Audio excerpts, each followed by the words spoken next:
thanks to Walter Longo's research on intermittent fasting, he's really popularized this. Yeah, so we see that 8 hours usually of eating and then 16 hours of fasting. And there's many other different types of fasting, like the 5-2 method, where you have restricted calories for 2 days, and then for 5 days you're eating normally.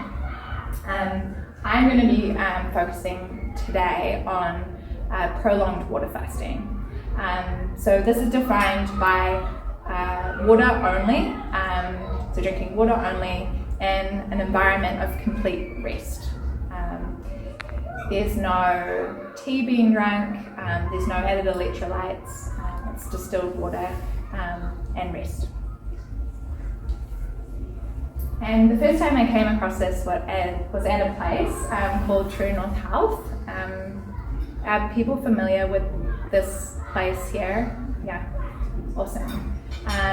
So I've already talked to you, a couple of you tonight, and heard that your experience with this place. And I first visited here back in 2012. And I flew from Japan at the time where I was working. And here I was in Santa Rosa, California, and I was about to undertake my first water fast. I wasn't a naturopath then. I was struggling with chronic fatigue syndrome, and through my internet research, I had stumbled across a man called, I forget his name now. He was a prominent YouTuber then. He was talking about his water fast he had undertaken for 21 days at True North Health. And so here I was standing outside the centre, and my plan was to do a 25-day water fast.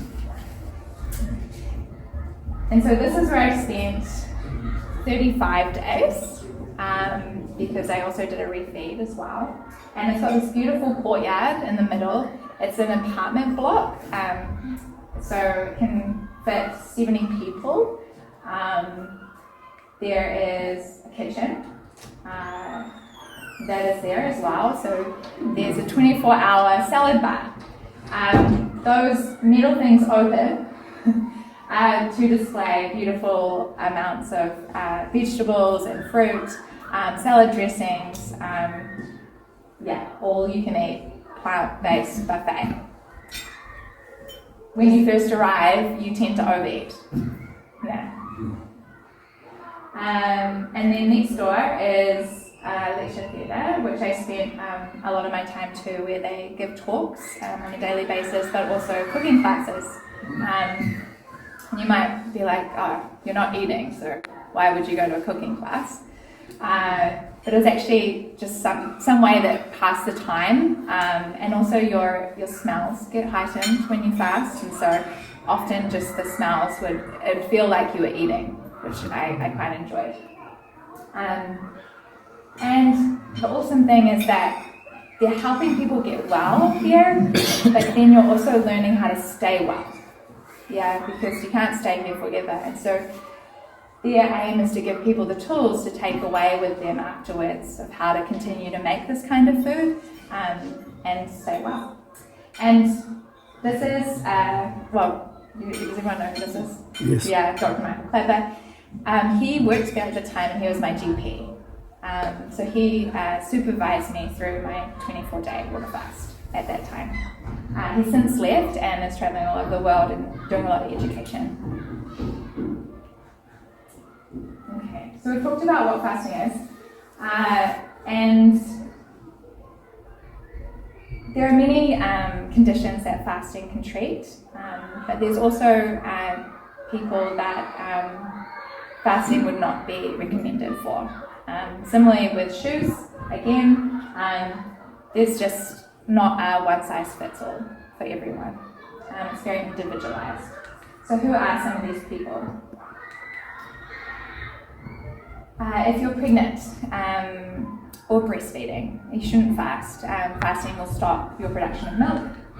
If you have type 1 diabetes, you're not able to make insulin anymore, and this is a very important part of adapting to fasting.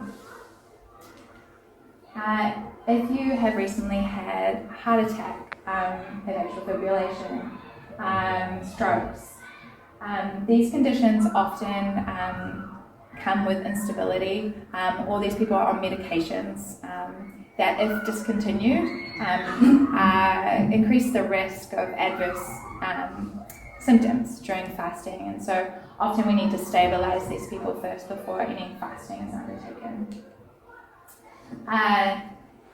Not kidney beans, but if you have kidney disease, it's not a good idea to be fasting. The kidneys are the main organ that are going to be filtering during the fast. So it's really important that these are functioning well. And we make sure that we check in on this by doing lab tests prior to the fast.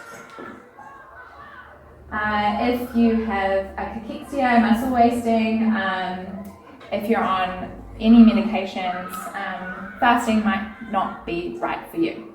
And also, if you can't rest, you shouldn't fast. So nowadays, it's hard to put aside time often to fast, and so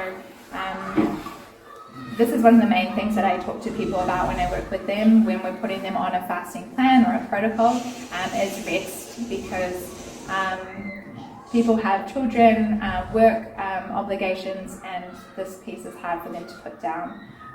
However, if we don't rest while fasting, this is when those adverse events or symptoms like headaches, like nausea, can increase during a fast. So it's really important.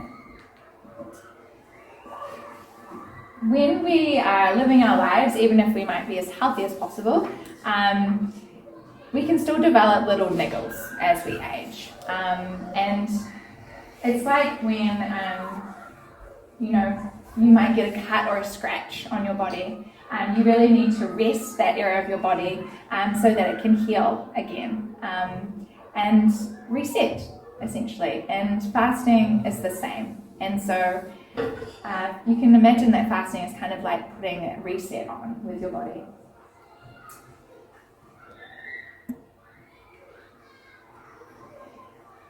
And when we look at the benefits for fasting, so we've looked at what fasting is, and now it's like, why bother? Why should I fast? Yeah. And when I was at True North, Alan Goldhammer would often say that fasting had similar benefits to exercise, and I found this really helpful to compare and look at.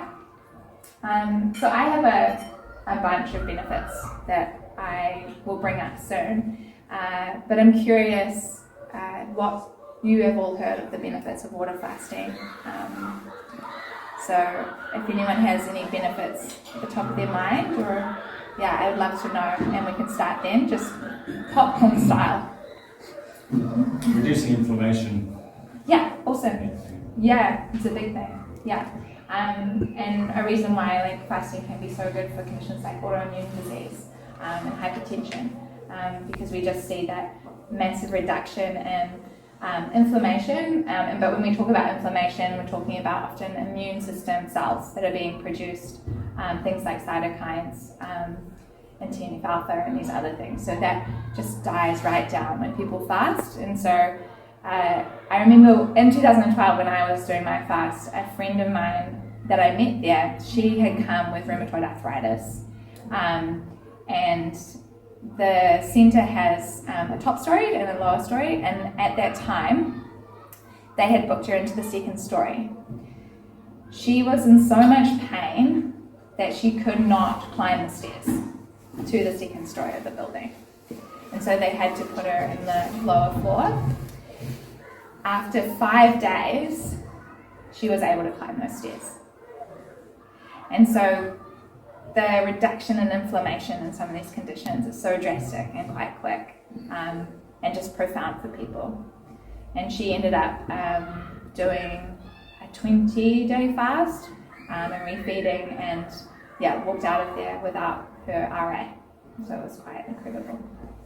Any other benefits? Stem cell regeneration. Yes, stem cell renewal.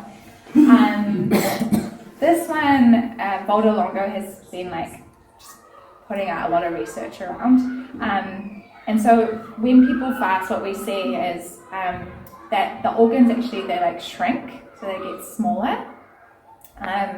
There's a whole like some mechanisms going on during that process that where the cells or the damaged cells are being cleared out, autophagy it's called. And the cells are being primed to get ready for food to grow again. And so when we start eating, that's when that triggers stem cell renewal. And so we see a growth in new cells in different systems and organs in the body. And I know that Boulder Longo has hypothesized that that could be a way that even the beta cells in the pancreas could regrow, helping people with conditions like type 2 diabetes or even type 1 diabetes produce insulin again. Yeah. Any other benefits? Toxin dumping? Yeah. So clearing out of toxins. So this was kind of controversial for a while, like even that word, like toxins, like what does that mean? And if we look at environmental chemicals, so we know that those have been increasing rapidly. Things like PCBs from plastics, for example. And if you look at human fat cells, they've found larger amounts of those chemicals in those cells. What they've managed to measure while fasting is the release and the reduction of that in the human body. They can see that in the urine and then also in the fat cells post-fasting. So that's something that has been seen as well. Yeah. So some of my benefits I have is weight loss, which is often, a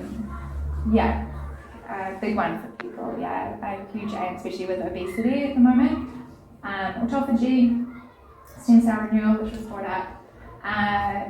BDNF, this is brain-derived neurotrophic factor. And so this one's really interesting when we think about the exercise piece. So they put 2 rats in 2 different cages. One of the rats they gave an exercise wheel to, so it could run around, and the other one couldn't. And what they found was that the rat that could exercise didn't develop Alzheimer's. And when they looked at why that might be, they found really high amounts of this BDNF in that rat's brain. And in fasting, we also see that really high amounts of BDNF being produced. Deactivates IGF-1. So this is a growth factor in the body. And when we slow this down, what we see is increase in lifespan and reduction in diseases. Mitochondrial efficiency. So these are the powerhouse of the cells, and in 2012, when I was looking at fasting, this was a big one for me. Suffering from fatigue, I was really interested in how my energy could be increased through fasting. And it's kind of counterintuitive, like you're not eating, you get more tired, you're sleeping more, and you feel weaker initially. But post the fast, my energy was rapidly restored, and I felt stronger than I'd ever been. So there's this renewal process that happens in the mitochondria. The microbiome.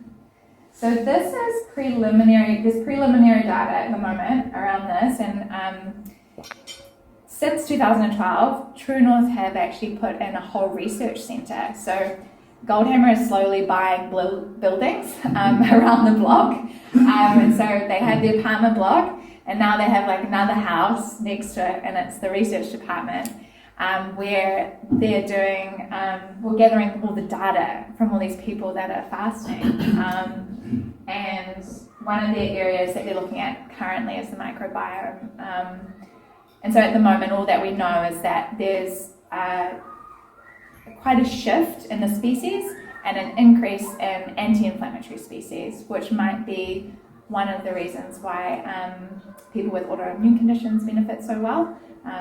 So that's something that we look forward to learning more about. And lastly, insulin resistance. Cool, so I know you've all been waiting to ask me, can I drink coffee while fasting? does it interrupt my fasting state? And this leads me to a couple of other styles of fasting. I call this the New Yorker. When I returned to True North as a naturopath to practice there in 2019, we had this couple arrive, and they came from New York. And I always remember, I walked up the stairs and walked into their room, and it must have been about day 3 that they'd started fasting. So they arrived 5 days earlier, and they had set up a treadmill in their room, and they were working. So one of them was on the treadmill, had the headphone, was like working on their computer, Zooming someone back in New York, and her husband was busy on another computer at a standing desk, just like talking really fast in that beautiful New York accent. So I call this style of fasting the New Yorker. There's the London faster. So instead of the coffee, it's the tea, which is also really high in caffeine. And then we have the Auckland faster. Similarly, drinking coffee while fasting. And the short answer is that no, it doesn't stop ketosis, which means that you'd still be staying in a fasted state. However, fasting helps to tone our nervous system. So it has effects on our parasympathetic nerve, which is our longest nerve in the body. It comes out below here, comes down and innervates into our belly. It's the reason why we get butterflies when we're nervous. It's the reason why our heart starts beating faster. And so caffeine's a stimulant, and it vasoconstricts. So it's going to drive blood pressure up, and it's going to contribute to reducing the benefits of that parasympathetic tone, that nervous system tone. Also, it stresses the body, So if the people that I've worked with that have drunk caffeine while fasting have developed like increased symptoms. So things like nausea increases, headaches, dizziness and lightheadedness, So my recommendation is, if you can, put down the coffee. Okay, so we've looked at what fasting is and why. We've looked at these benefits. About 6 years ago, I was getting into trail running, and I had this awesome pair of like free running shoes. So if anyone's worn those before, they've got like a really thin sole. And I decided to go home to Matamata to visit my family, and there was no trails around there, and I was running on the road, and I quickly developed an injury. And so I went to Shoe Science. Has anyone been to Shoe Science before? Yeah. They're amazing. I went on the treadmill, and then they film you running, and so they show you where you need extra support on your feet. And they helped me select like a good pair of running shoes, which I have here.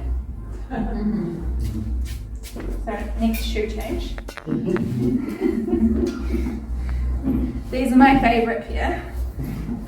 So from doing this, I found out that I tend to like roll a little bit inward on my soles. Oh, do you want to see the shoe? Nikes. Always buy Nikes. And so I'd roll inward on my arch. And so they told me that I needed some like extra support around the inside of the shoe, which these have. And then I got back out there on the road, and my injury came right. And I just needed that extra support, and somebody that, had done this a lot, had studied food, had studied different forms of exercise. I needed that support around me, yeah, so that I could do what I wanted to do safely. And it's similar with fasting. We want to make sure that we're not just thinking about the time that we're not eating. There's very important ways that we can prep for the fast beforehand and afterwards. So this brings me to pre-feeding. This is an example of a plate from True North. So just like beetroot, Brussels sprouts, steamed vegetables, there's some salad, there's some mushrooms, and that's what we recommend prior to fasting. It's just a whole food plant-based diet and SOS free, so salt, oil and sugar free, at least 2 days prior. And the reason why that is because we want the bowel to have only fresh fruits and vegetables in it while you're fasting. Yeah. So no carbs or beans or lentils or anything through? Oh no, those are fine. days? No, 2 days before, that's fine, yeah. We do advise like low fat as well, yeah, but beans and lentils are fine too. So just whole food, plant-based, yeah. When you fast, your bowel movements will stop. Some people still have some, like 7 days in, sometimes 20 days in, they'll randomly have a bowel movement. But most people's will completely stop. And so we want to make sure that the type of food that's in your system is not rotting and decaying and providing your microbiome with things that it's going to create toxicity. We want to make sure that it's just filled with fiber and anti-inflammatory foods. Just a question, do you find people empty their bowels then gradually over a few days and then there's nothing there, or kind of it's all in there still? It's all in there, yeah. So like, you know, you'll do a 30-day fast and then they'll start refeeding and their first bowel movement will be from fiber that's been in there for like 30 days. Yeah. So you want to make sure it's not like meat and dairy and eggs and things. Yeah. It'd be putrid, wouldn't it? No, it hardens. So that's the main. Okay, we're going to get into some bowel movement things.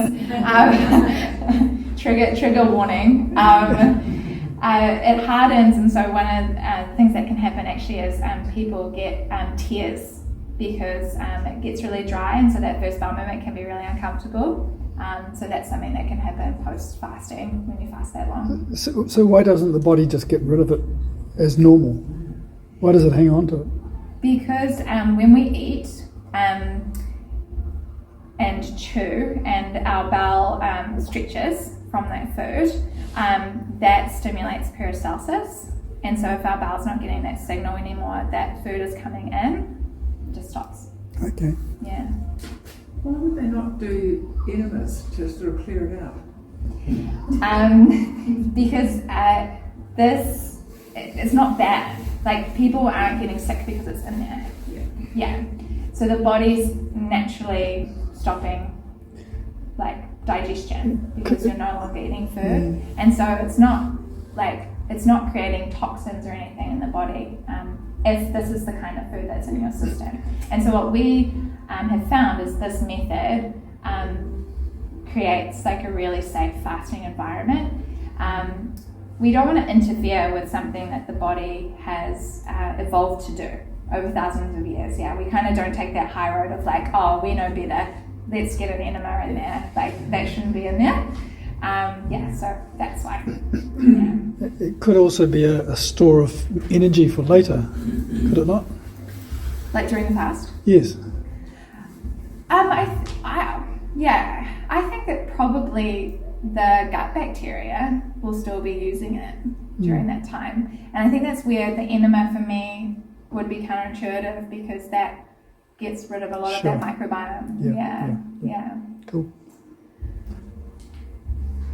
Okay, and so we've pre-fed, and now we're in the fast, and like I said, it's an environment of rest. Yeah.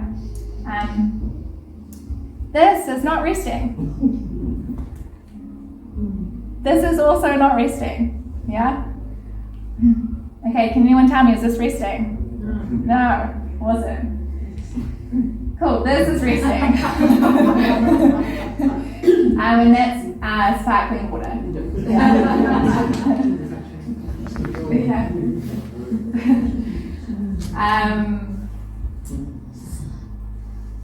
The main reason why we need to rest is because the body is preferentially burning visceral fat.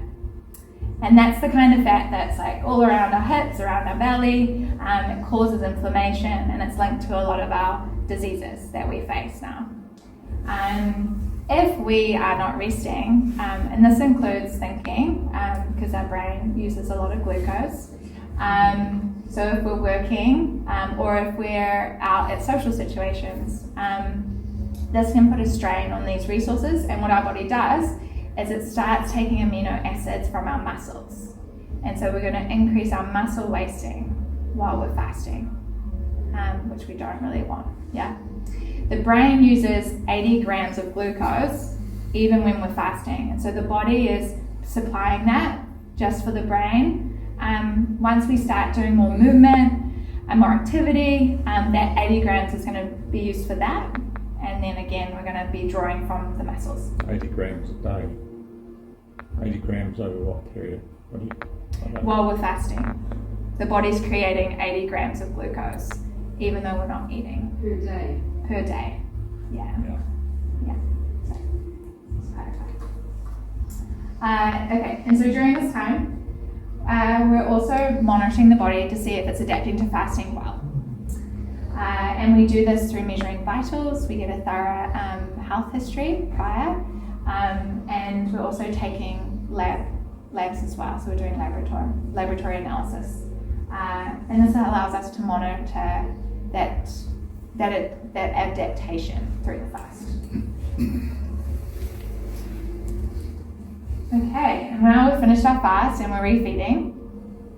And we recommend for every day that you fast, half of that is refeeding. So if you do a 10-day water fast, then 5 days will be spent refeeding.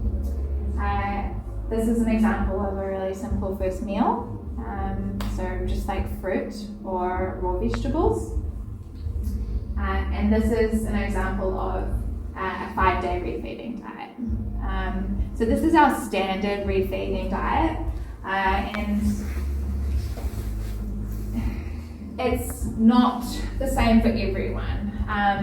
So when I'm working with people, I will adjust this, and there's alterations. For example, on phase 1 or day 1, people might be given juices or broths instead. So depending on the length of the fast, sometimes we start them on liquids first, especially at True North.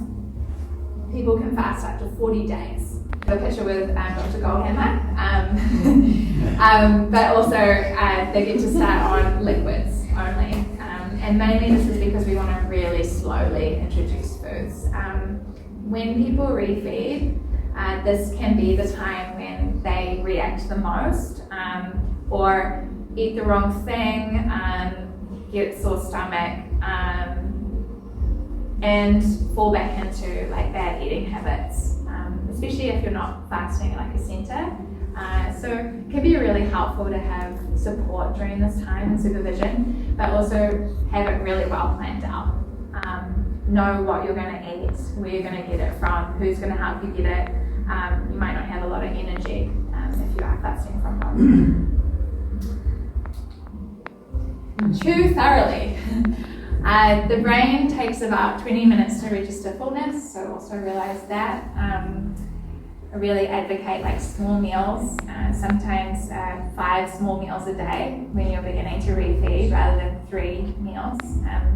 So you're really adjusting to the fact that you're refeeding. Be careful what you eat. We don't want to be eating the wrong things. It can really hurt and reduce the benefits of the beautiful fast that you've just done. Ultimately, I see fasting as a preventative measure. I think that the people that it can benefit the most from it are actually people that are really healthy. we have all these mechanisms that start working when we stop eating, and there's a reason for that. And when we look at the quality of life that we want to live, this is where I see fasting coming in as part of our wellbeing practices to work for prevention of these diseases. So you might not feel like this about fasting, but hopefully you don't feel like this anymore. And I've moved you a little bit away from here. And just to recap, we've talked about what is fasting, why fast, how do we fast. If you want to know more, there's some great resources. I recommend Satya Panda's book, The Circadian Code. He also has recently written another one on type 2 diabetes. And it's a really adaptable way of fasting, no more than 16 hours per night. So you're fitting your calories into an 8 or a 12-hour window. And he really outlines like all the benefits of this, which is really awesome. And if you're curious about fasting, you want to know if fasting's right for you, come and talk to me. We can book you in for a free clarity call, and I can tell you if fasting is recommended. There's my website and my email. Thanks for having me. Excellent.